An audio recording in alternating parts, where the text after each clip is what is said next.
The iPhone 5S, at this point, is almost a decade old. Released back in September 2013, it costed $649 and was the flagship iPhone back then, packed with the most advanced technology of the time. But is this ancient artifact still usable today? And if so, how terrible is it? Let's find out. On the 10th of September 2013, Phil Schiller walked onto the stage and announced the plastic iPhone 5, aka the iPhone 5C. A clearly unimpressed crowd waited, then the iPhone 5S was announced in a pretty fire introduction video. Externally, it's largely identical to the iPhone 5, the only external differences being a new two-tone flash, a new home button, and a new gold color to be expected for a S refresh. The internals, however, were upgraded more substantially. The iPhone 5S packed the then all-new A7 processor, the first 64-bit processor ever in an iPhone. As a result, the iPhone 5S was much faster in performance than its predecessor. The A7 processor also comes with a new whole gigabyte of RAM.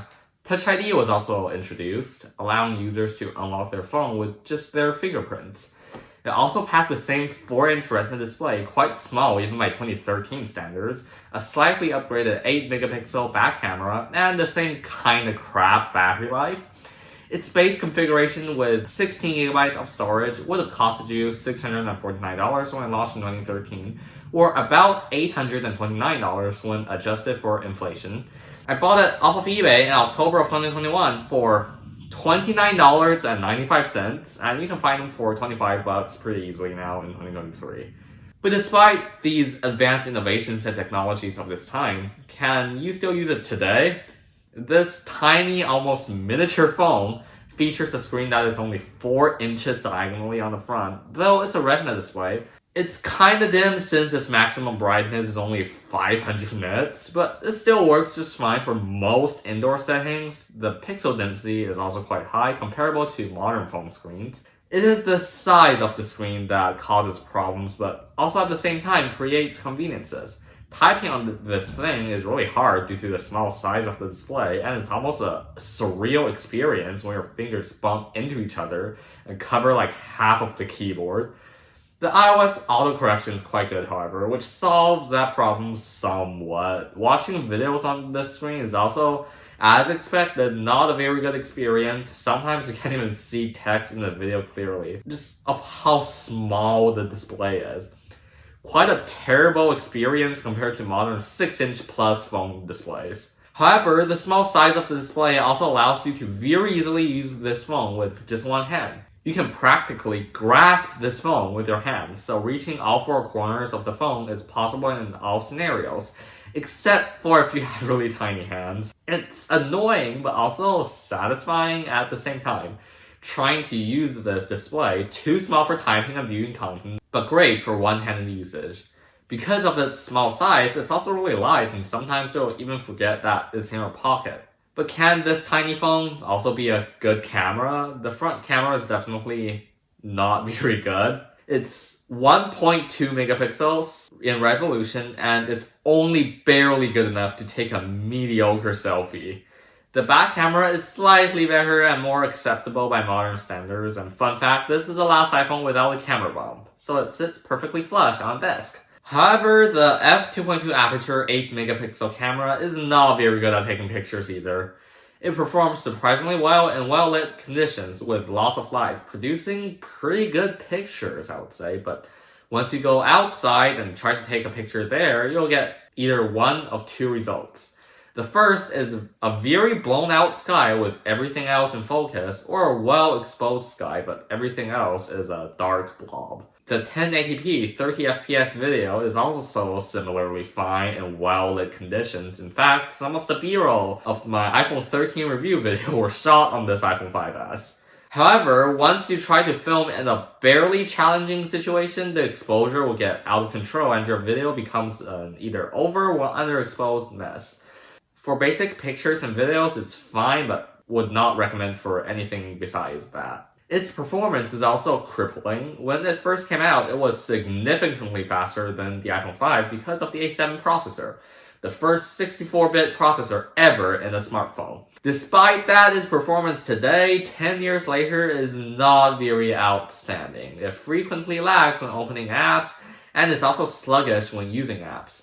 Even simple gestures such as scrolling can occasionally be laggy, but it is not slow to the point where it's unusable. Even though it's slow, iOS 12 was actually optimized for these older devices, so it's definitely still usable, especially when doing light tasks such as checking social media, watching videos, scrolling through emails, playing light games, etc. So yeah, it's slow but still usable, definitely. The 16GB of storage is a bigger problem in my opinion. It literally fills up after installing just several apps and taking some pictures. Because of the age of this device, the latest version of iOS it can run is iOS 12, which is already 4 versions outdated. That is still 6 years of major feature updates though, which is better than most Android phones today, and it still gets security updates to this day. And occasionally a notification will pop up asking me if I want to install a new update, and I'll still get mildly surprised each time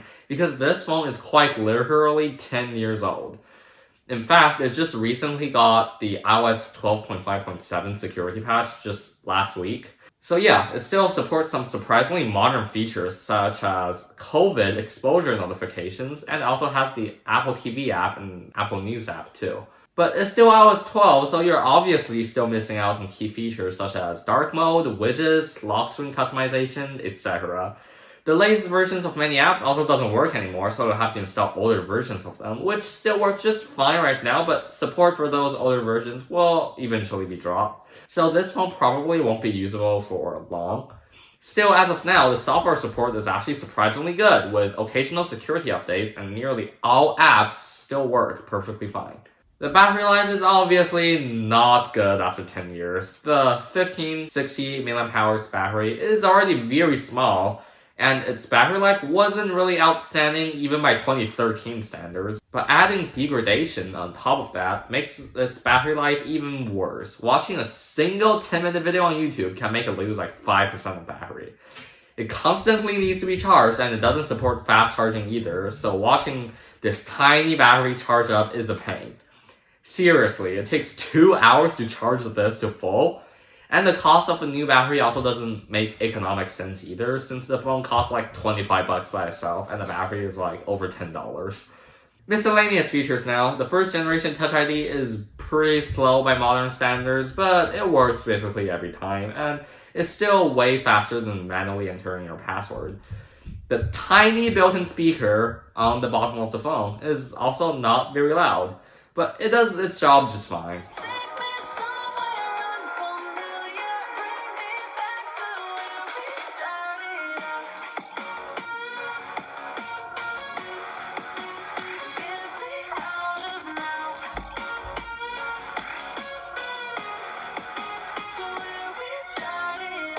And look, it also has a headphone jack. If they can fit the headphone jack in the phone this small, surely they can fit it in the iPhone 14 Pro Max. That's like 2.5 times bigger, right?